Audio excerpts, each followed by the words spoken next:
Just ছোট্ট একটা জিনিস দূর থেকে দেখা তুই আমার বিচার করে ভালোলি, তুই একটাবার জানলি না যে আমি ওই জায়গায় কি করছি। আমার বন্ধুটার জন্মদিন আমার ফোন দিছে, আমি যাইতে চাই ওই জায়গায়। আমি ওখানে কইছি যে আমার কাম আছে, তো আমি আইতে পারবো না, তারপর আমার জোর করে নিয়ে গেছে। আমি যা করে কইছি পর্যন্ত যে আমি কোনো কিছু খাইতে পারবো না, কারণ আমি মায়ের ছুঁয়া কসম খাইছি।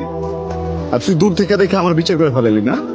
হ্যাঁ, আসলে সমস্যাটা তোরে তো একা দোষ দিয়ে লাভ নেই, মানে তগর সমস্যা এটা। তগর জন্য সবকিছু করা লাগে। একটা পোলা যখন কিছুই করবো না, যখন খারাপ থাকবো, তখন এই পোলাটা যে খারাপ ওই বাদাই মা তোর ফ্যামিলি কথা শুনাইবো, তুই কথা শুনাবি, ওরা সমাজ কথা শুনাইবো।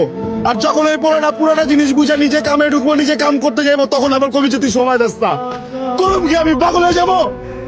তখন মেয়ে মানুষের পাইতে হলে এটা করতে হবে, তখন মেয়ে মানুষের পাইতে হলে ওইটা করতে হবে। আরে মেয়ে মানুষ পাইতে গেলে যদি এত কিছু করতে, তাহলে নায়িকা বিয়ে করুম। তুই কে, তুই কে, তোর কি লেগা বিয়ে করুম আমি? ক আমি আমি আমি ভালো রাখতে পারবো না।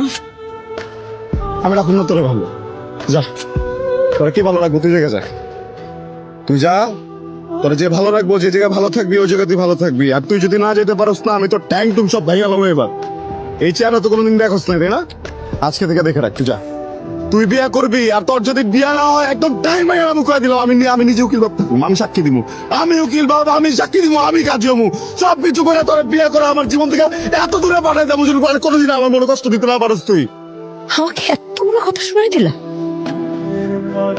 একটা কথা মনে রাখো, এই যে আমি এখন তোমার থেকে চলে যাবো না, আমি আর জীবনেও ঘুরতে যারা থাকবো জীবনে। যা, তুই কি ভাবছিস আমি চেষ্টা তোর পা ধরে ধরে নিয়ে আসবো?